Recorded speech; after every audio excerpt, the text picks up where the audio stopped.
Hi guys, welcome to Concept Clarity. आज का video है हमारा सेल के ऊपर।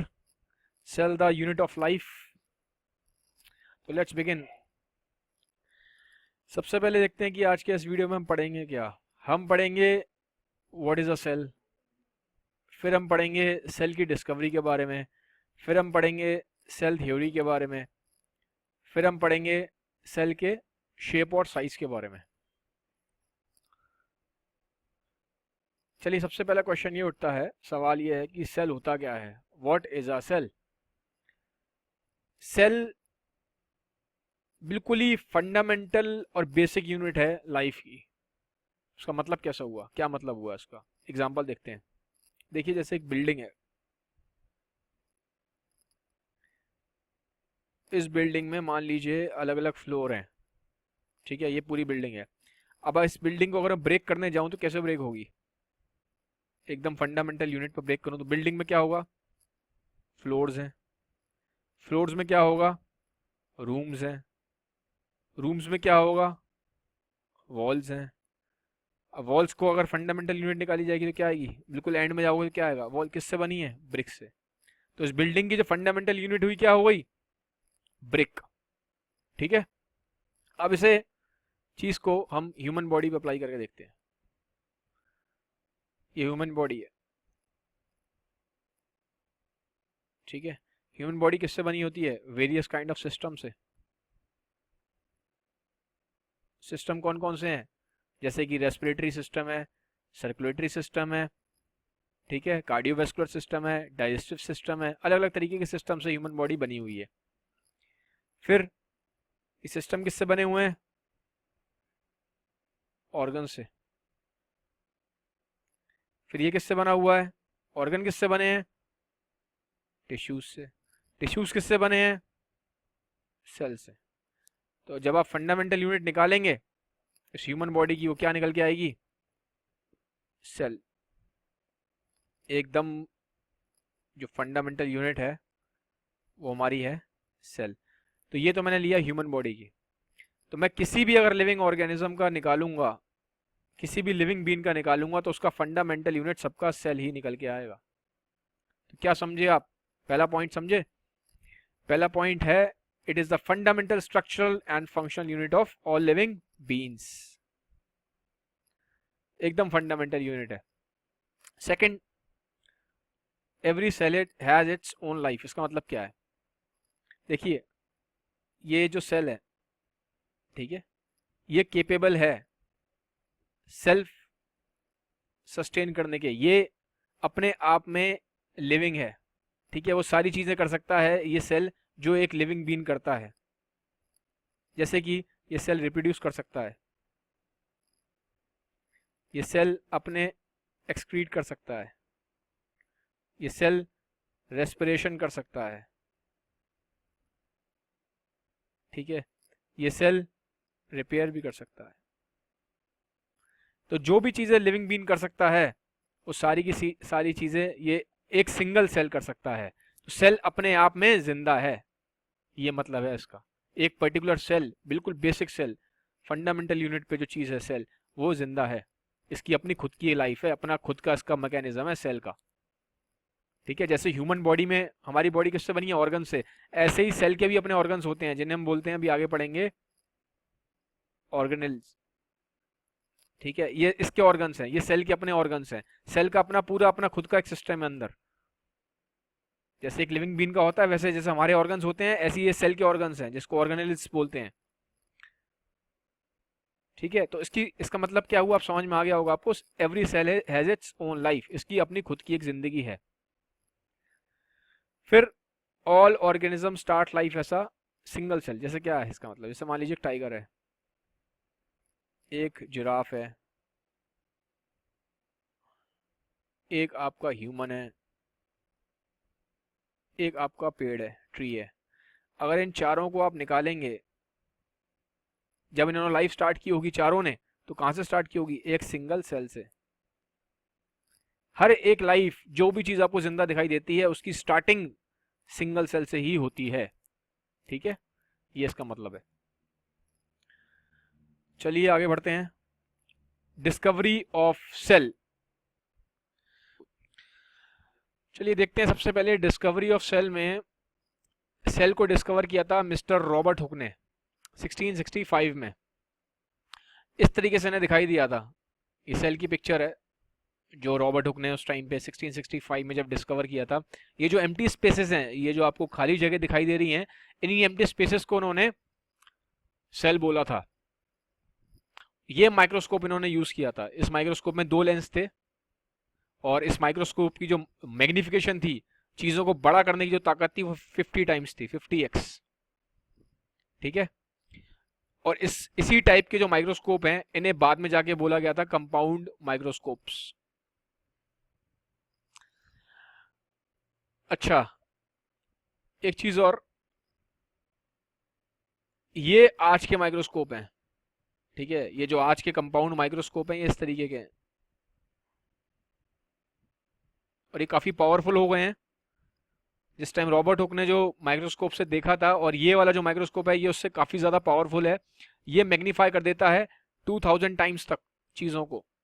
काफी ज्यादा इंप्रूवमेंट है, क्योंकि रॉबर्ट हुक ने जो जिससे किया था वो सिर्फ 50 टाइम्स मैग्नीफाई कर रहा था। ये वाला जो कंपाउंड माइक्रोस्कोप है जो आज हम यूज करते हैं, वो 2000 टाइम्स तक कर देता है।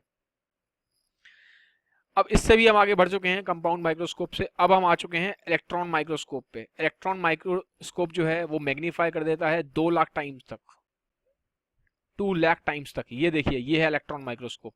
एक्सट्रीमली पावरफुल है ये। ठीक है। अच्छा, एक चीज और, ये जो कंपाउंड माइक्रोस्कोप होता है, इसमें लेंसेज का यूज होता है। ये लेंसेज क्या करते हैं? लाइट को बेंड कर देते हैं। क्या करते हैं? लाइट को बेंड करते हैं, ये वाले जो हैं कंपाउंड माइक्रोस्कोप। लेकिन इसमें लेंसेज का यूज नहीं है। इसमें मेनली बीम ऑफ इलेक्ट्रॉन्स का हम यूज करते हैं, जो बेंट होती हैं मैग्नेट की हेल्प से। ठीक है, तो ये थोड़ा सा डिफरेंस है उस कंपाउंड माइक्रोस्कोप में और आपका इलेक्ट्रॉन माइक्रोस्कोप में। आज के टाइम में ये काफी ज्यादा यूज होते हैं, एक्सट्रीमली पावरफुल है।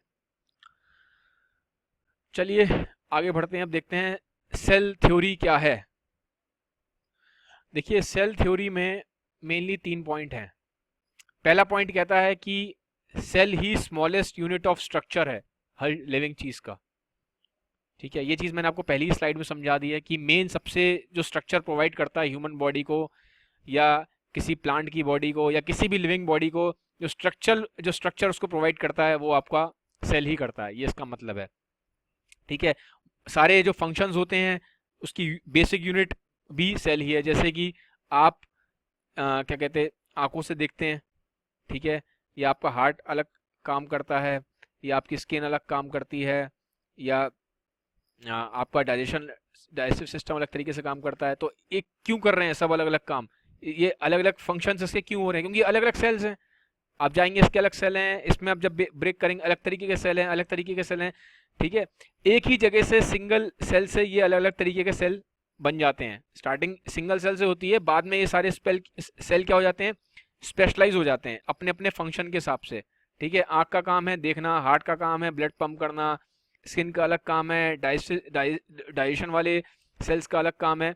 तो ये स्टार्टिंग सिंगल सेल से ही होती है लाइफ की। बाद में ये सारे के सारे सेल अपने अपने फंक्शन के अकॉर्डिंग अलग अलग तरीके से स्पेशलाइज हो जाते हैं।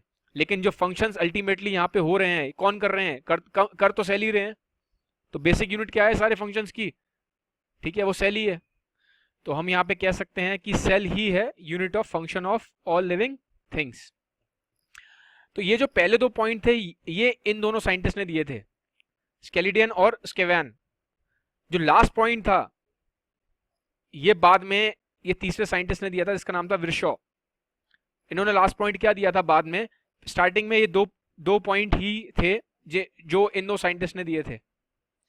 बाद में कुछ टाइम बाद ये तीसरे साइंटिस्ट ने ये थर्ड पॉइंट ऐड किया था। थर्ड पॉइंट क्या ऐड हुआ था सेल थ्योरी में? कि सारे सेल्स जो हैं वो प्री एग्जिस्टिंग सेल से बनते हैं। ठीक है, जैसे मैं बताता हूँ, स्टार्टिंग लाइफ की कहाँ से होती है? सिंगल सेल से। फिर आगे बढ़ते जाते हैं, डिवाइड होते जाते हैं, ऐसे करके डिवाइड होते जाएंगे, बनते जाएंगे, फिर एक पूरा ट्रिलियंस ऑफ सेल्स बन जाते हैं, फिर पूरी ह्यूमन बॉडी बन जाती है। ठीक है, बट ये सेल्स निकल कहाँ से रहे हैं? प्री एग्जिस्टिंग सेल से। तो एक तरीके से आप ऐसे देख सकते हैं। दूसरा, ह्यूमन बॉडी में हमेशा नए सेल बनते रहते हैं और पुराने सेल डिस्ट्रॉय होते रहते हैं। ठीक है, लेकिन ये नए सेल बनते कहाँ से हैं? प्री एग्जिस्टिंग सेल से। ठीक है, एक तरीके से ये भी आप इसे मान सकते हैं कि जो लिविंग सेल्स हैं वो ही लिविंग सेल्स को जन्म देते हैं। लिविंग सेल्स आते कहाँ से हैं? लिविंग सेल से ही आते हैं। ठीक है, तो इस तरीके से भी आप देख सकते हैं कि all cells arise from pre existing cells. अब आगे चलते हैं वैरायटी ऑफ सेल्स के ऊपर कि कितनी वैरायटी के सेल्स हैं। देखिए, सिंगल सेल सेल्स भी होते हैं जिसमें खाली एक सिंगल सेल होता है, जैसे कि आपका ये अमीबा। ये अमीबा क्या है? सिंगल सेल है, एक ही सेल है। फिर कुछ ऐसे भी होते हैं जिसमें एक से ज़्यादा सेल्स भी होते हैं, जैसे वो उसका एग्जांपल है वॉलवॉक्स। फिर मल्टी सेल्स, या हमारा ह्यूमन हो गया या कोई प्लांट हो गया, ट्री हो गया, ये सब मल्टी सेल हैं। फिर होता है स्मॉलेस्ट सेल, कौन सा है? बैक्टीरिया। ये बैक्टीरिया का पिक्चर है, आप देख सकते हो, ये बैक्टीरिया का है। ठीक है, ये बैक्टीरिया क्या है? जिसकी वजह से हमें इन्फेक्शन होता है। इसलिए बोलते हैं कि खाना खाने से पहले अपने हाथ धो लीजिए। ठीक है, जब आप बीमार हो जाते हैं या कुछ इन्फेक्शन हो जाता है तो वो बैक्टीरिया की वजह से ही होता है, जिसके लिए डॉक्टर आपको एंटीबायोटिक देता है। तो बैक्टीरिया क्या है? स्मॉलेस्ट सेल है। ये सब माइक्रो ऑर्गेनिजम्स हैं, अमीबा हो गया, बैक्टीरिया हो गया। माइक्रो ऑर्गेनिज्म आपको नेकेड आई से दिखाई नहीं देते, इसके लिए स्पेशल माइक्रोस्कोप्स का यूज करना पड़ता है। ठीक है, फिर लॉन्गेस्ट सेल्स नर्व सेल्स, ये ब्रेन में होते हैं, ये भी आगे देखेंगे इसका पिक्चर। लार्जेस्ट सेल कौन सा है? ऑस्ट्रिच का एग, ये है, ये ऑस्ट्रिच का एग है, पिक्चर में आप देख सकते हो। इसको बोला जाता है दुनिया का सबसे लार्जेस्ट सेल है ये। ठीक है, अच्छा, जनरली सेल्स का जो साइज होता है बहुत कम होता है। उसका रीज़न क्या है? क्योंकि जैसे मान लीजिए ये सेल है, अब इस सेल को अंदर यहाँ से मान लीजिए कुछ आया सेल में और फटाफट कुछ कम्युनिकेट करना है, सेल में अंदर डिस्ट्रीब्यूट करना है, तो जब छोटा होगा तो इफेक्टिवली हो जाएगा काम, क्योंकि यहाँ पे काम जो होना है हमें बहुत फास्ट चाहिए, फटाफट चाहिए, फटाफट कम्युनिकेशन होना चाहिए, जल्दी होना चाहिए। तो जब सेल का साइज छोटा होगा तो ईजिली कम्युनिकेशन हो पाएगा, जल्दी डिस्ट्रीब्यूट हो जाएगा मैसेज, और चीज़ें जल्दी होंगी। ठीक है, ताकि मेजर रीजन ये मान लीजिए कि cell can communicate with each other rapidly, क्योंकि हमें यहाँ पे सेल के लेवल पे काम जो होता है रैपिड होता है। ठीक है, तो बड़ा होगा तो टाइम ज़्यादा लगेगा, छोटा होता है तो जो काम है इजीली, मतलब रैपिडली होता है, फास्ट होता है। तो ये एक रीज़न है कि जनरली सेल्स का साइज स्मॉल होता है।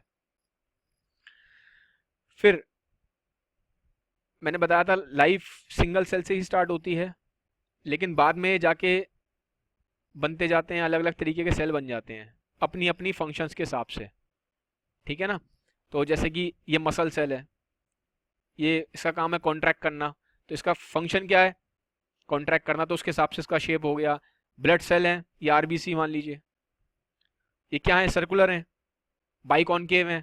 क्यों है ये ऐसे? क्योंकि इनको बहुत पतली पतली जो नैरो कैपिलरीज होती हैं, बिल्कुल पतली पतली सी नैरो कैपिलरीज, मतलब ब्लड वेसल्स मान लीजिए, उसमें से निकलना होता है। तो जब ये गोल होगा तभी निकल पाएगा, क्योंकि जैसे इतनी छोटी मान लीजिए पतली सी है, बहुत पतली सी है, कैपिलरी है, इसके बीच में से निकलना है रेड ब्लड सेल को, तो कैसे निकले? जब गोल होगा तभी निकल पाएगा ना। तो इसीलिए देखिए, इसने अपने फंक्शन के हिसाब से इसका अपना अपना शेप इसने एक्वायर कर लिया। ये ब्रेन का सेल है, नर्व सेल। ब्रेन को आपके हेड से टो तक, पंजे तक कोई मैसेज पहुंचाना है तो क्या होना चाहिए? इसलिए ये लंबा होता है, नर्व सेल। ठीक है, इसी तरीके से स्किन सेल है, स्पर्म सेल है। तो हर एक सेल ने अपने अपने फंक्शन के हिसाब से अपनी शेप एक्वायर की हुई है। ठीक है, तो ये आप इस तरीके से समझ सकते हैं इसको। तो गाइज, ये था आज का वीडियो। अगर वीडियो आपको अच्छा लगा हो then don't forget to subscribe to the channel, hit करें लाइक बटन पे, इस वीडियो को शेयर करें अपने फ्रेंड्स के साथ। Thank you, have a nice day, bye bye, take care.